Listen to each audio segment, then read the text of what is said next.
पिछले एपिसोड में हमने देखा था कि जुनमुजी को यिन और यांग की एनर्जी मिल जाती है, जो एनर्जी उसे उसी मिस्टीरियस पैलेस के अंदर से मिली थी, जिस पैलेस ने उसे मार्शल आर्ट वर्ल्ड के अंदर टेलीपोर्ट कर दिया था। लेकिन जुनमुजी को तो समझ ही नहीं आता कि आखिर ये पावर किस तरह की है और इसका इस्तेमाल कैसे किया जा सकता है, इसलिए वो अपनी पावर को बढ़ाने की कोशिश करने लगता है। साथ ही उसका एक दोस्त जिसका नाम गोंगजी था, वो उससे कहता है मैं जुए में अपनी होने वाली वाइफ अपने सारे के सारे पैसे हार चुका हूँ और उन लोगों ने तुम्हें वहाँ पर बुलाया है। अगर तुम वहाँ जाकर उन्हें हरा देते हो तो वो सारी की सारी चीजें मुझे वापस कर देंगे। इसलिए जुनमुजी ना चाहते हुए भी उसके साथ जाने के लिए मान जाता है, जिसके बाद यहाँ से ये एपिसोड शुरू होता है। तो इस एपिसोड की शुरुआत में जुनमुजी और गोंगजी जब आगे बढ़ रहे होते हैं तो उन्हें आसपास सारी चीजें एकदम वीरान दिखाई देती है, क्योंकि अभी कुछ देर पहले तो यहाँ पर बाजार था और इसके अंदर काफी सारे लोग थे, लेकिन एक ही सेकंड के अंदर वो सारे के सारे लोग कहीं अचानक से गायब हो गए होते हैं। ये देखकर तो वो दोनों भी हैरान कि अरे अचानक से सारे के सारे लोग यहाँ से कैसे गायब हो गए, कहीं यहाँ पर कुछ गड़बड़ी तो नहीं होने वाली है। तभी हम देखते हैं कि आसपास काफी सारे गुंडे बदमाश लोग मौजूद हैं, जिन्हें देखकर ही पूरा का पूरा बाजार खाली हो चुका था और अब उन लोगों को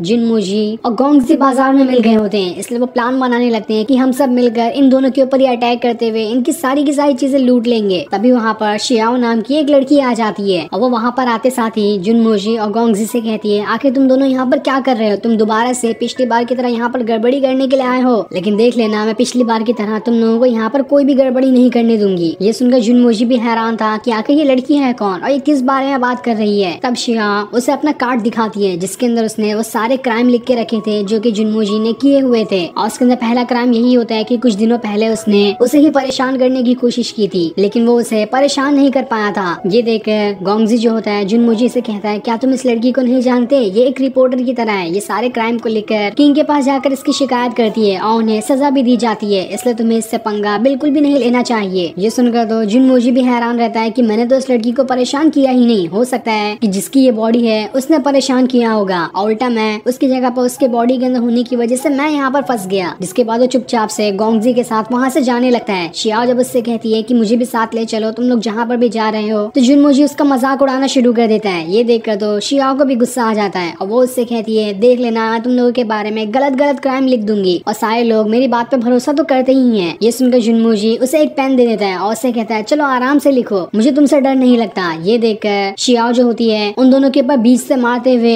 उन्हें वहीं पर स्टॉप कर देती है। इस वजह से वो दोनों वहाँ से हिल भी नहीं पाते, क्योंकि शियाओ ने उनके सारे के सारे एक्यूपंक्चर पॉइंट पे अटैक किया था, जिस वजह से उनकी पूरी बॉडी वहाँ पर जाम हो गई होती है। तब जुनमुजी शियाओ से कहता है क्या तुम मेरे बारे में गलत क्राइम लिखना चाहती हो, मुझे तो ऐसा लगता है कि तुम मुझ में इंटरेस्टेड हो, तभी तो मेरे बारे में इतना सोचती हो और चारों तरफ मेरे ही आसपास घूमते रहती हो। जो सुनकर तो शियाओ को भी गुस्सा आने लगता है। वो उससे कहती है क्या कहा तुमने, मैं कब से तुम्हारे अंदर इंटरेस्ट लेने लग गई, मैं तो बस इस शहर के अंदर क्राइम को कम करना चाहती हूँ और मेरा कोई इरादा नहीं है। तभी उसे सामने एक किलर दिखाई देता है जो कि वहीं पर छुपा हुआ था, इसलिए वो उसे मारना शुरू कर देती है और उस किलर को तो देखकर जुनमुजी और गोंगजी जो होते हैं अपनी जान बचाकर वहाँ से भागना शुरू कर देते हैं। लेकिन अब सारे के सारे किलर वहाँ पर आने लगते हैं और जो सभी को वहाँ पर घेर लेते हैं, लेकिन शियाओ जो होती है उन सभी गुंडे बदमाशों को मार मार कर वहाँ से दूर फेंके जा रही थी। कोई भी उसके सामने ठीक तरह से टिक भी नहीं पा रहा होता है। ये देखकर तो जुनमुजी भी हैरान था कि शियाओ के पास तो काफी सारी पावर है, अगर ये मेरे साथ रहेगी तो मुझे तो किसी से भी फाइट करने की कोई जरूरत ही नहीं पड़ेगी, उल्टा यही सभी के ऊपर फाइट करते हुए उन्हें वहाँ से भगा देगी और मुझे अच्छा खासा आराम मिल जाएगा, इसलिए मुझे इसे अपने साथ रह लेना चाहिए। लेकिन तब सारे के सारे लोग, जब शियाओ का ध्यान एक बदमाश के ऊपर होता है तो बाकी सारे लोग जुनमुजी को घेर लेते हैं। इसलिए अब जुनमुजी को वहाँ पर अपनी यिंग और यांग की पावर को एक्टिवेट करना पड़ता है, इसलिए वो अपनी पावर को एक्टिवेट करते हुए उन सारे के सारे लोगों से फाइट करने के लिए तैयार हो जाता है, जहाँ वो सारे लोग एक साथ जुनमुजी के ऊपर अटैक करने की कोशिश करते हैं। लेकिन जुनमुजी तो उनसे कहीं गुना ज्यादा फास्ट होते हुए उन सभी के ऊपर ऐसा अटैक करता है कि वो तो उसके अटैक को समझ तक नहीं पा रहे होते हैं और जुनमुजी बड़ी ही आसानी के साथ एक एक करते हुए सारे लोगों को वहाँ से उठा उठा कर दूर फेंके जा रहा था, क्योंकि उसकी यिंग और यांग की पावर काफी ज्यादा थी। वो एक ही किसी को घसीट के पंच मारता तो बहुत दूर जाकर गिर जाता है। इस वजह से देखते ही देखते जुनमुजी ने काफी सारे लोगों को वहाँ पर ठिकाने लगा दिया था और कोई भी उसके सामने ठीक तरह से टिक ही नहीं पा रहा होता है। कोई भी कितनी भी कोशिश क्यों ना कर ले, जुनमुजी तो रुकने ही नहीं वाला था और वो कोई भी मिलकर उसके ऊपर एक खरोच तक नहीं दे पाते हैं। जिसके बाद जुनमुजी सभी को उठा उठा कर दूर पटके जा रहा होता है और अब किसी के अंदर दोबारा हिम्मत नहीं बची थी कि वो जुनमुजी के ऊपर फिर से अटैक कर सके। तभी शियाओ के ऊपर एक बदमाश जो होता है अटैक करने वाला होता है, इसलिए गोंगजी वहाँ पर जाता है, लेकिन जैसे वो भाग रहा होता है उसका पैर फिसल जाता है, जिस वजह से वो उसी गुंडे के ऊपर गिर जाता है जो शियाओ को परेशान करने वाला था, इसलिए वो गुंडा वहीं पर बेहोश हो जाता है। ये देखकर तो शियाओ और जुनमुजी भी हैरान थे कि अरे वाह, गोंगजी ने तो कमाल कर दिया यहाँ पर, जिस जिसके बाद वो सभी वहाँ से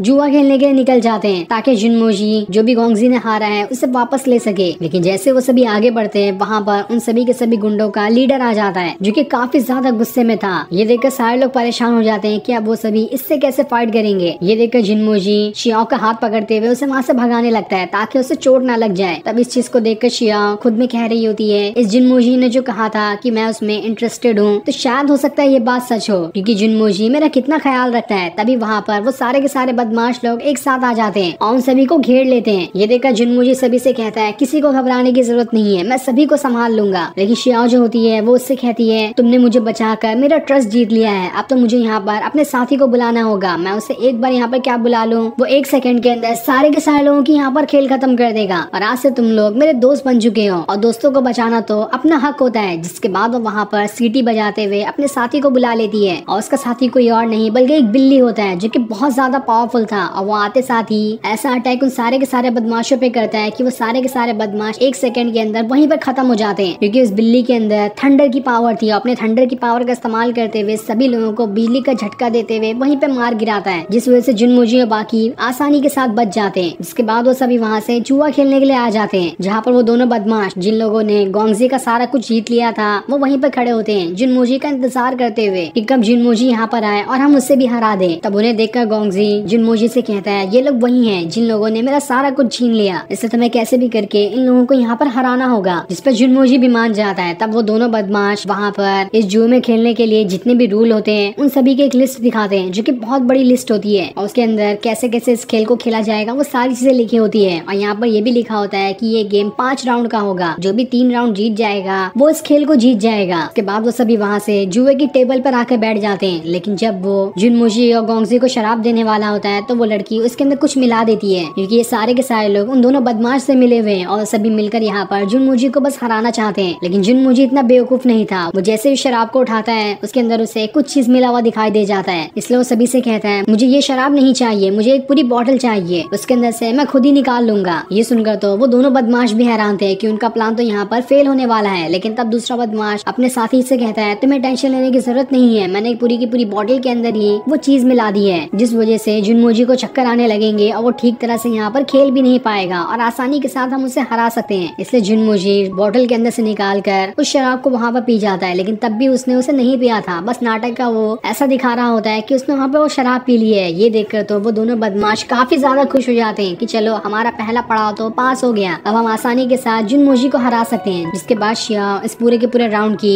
कमेंटेटर बन जाती है, साथ ही वो यहाँ की रेफरी भी रहेगी और कोई भी चीटिंग करेगा वो उसके बारे में सभी को बताएगी। तब दोनों बदमाश में से एक बदमाश जुनमोजी से कहता है क्या तुम जानते हो यहाँ पर मैच खेलने का पहला राउंड जो होता है उसमें एडमिशन फीस लगती है और वो एडमिशन फीस है 1000 सोने के सिक्के, इसलिए तुम्हें पहले वो पे करने होंगे, उसके बाद ही ये राउंड शुरू किया जा सकता है। अगर तुम्हें उसे नहीं पे करना है तो ठीक है, तुम्हारे बदले हम ही एडमिशन फीस पे कर देंगे, क्योंकि 1000 सोने के सिक्के इतनी बड़ी कीमत भी नहीं है। ये सुनकर जुनमोजी उससे कहता है क्या कहा, सिर्फ 1000 सोने के सिक्के, वो भी एडमिशन फीस, ये तो बहुत ज्यादा कम है। मैं यहाँ की एडमिशन फीस ही 5 लाख सोने के सिक्के देना चाहता हूँ, उसके बाद ही मैं यहाँ का राउंड शुरू करने वाला हूँ। ये सुनकर तो वो दोनों बदमाश भी हैरान थे। वो जुनमोजी से कहते हैं अगर ऐसी बात है तो ठीक है, हमने जो भी अपना प्राइस लगाया है वो सभी डबल कर देंगे। जिस पर जुनमोजी उससे कहता है मुझे प्राइस डबल नहीं चाहिए, मुझे तो बस इतना चाहिए कि जो भी गोंगजी हारा है वो सभी उसे वापस मिल जाए। ये सुनकर वो दोनों बदमाश भी इस चीज के लिए मान जाते हैं। लेकिन तब जुनमोजी उन सभी से कहता है हाल फिलहाल तो मेरे पास 5 लाख सोने के सिक्के क्या 5 चांदी के सिक्के भी नहीं है। ये सुनकर वो दोनों बदमाश जो होते हैं वो जुनमोजी से कहते हैं क्या तुम हमें पागल समझते हो, जेब में फूटी कौड़ी नहीं है और तुम यहाँ पर हमसे मैच खेलने के लिए आए। लेकिन तब जुनमोजी ने शांत करवाते हुए कहता है क्या तुम लोग नहीं जानते कि प्रिंसेस रीमू से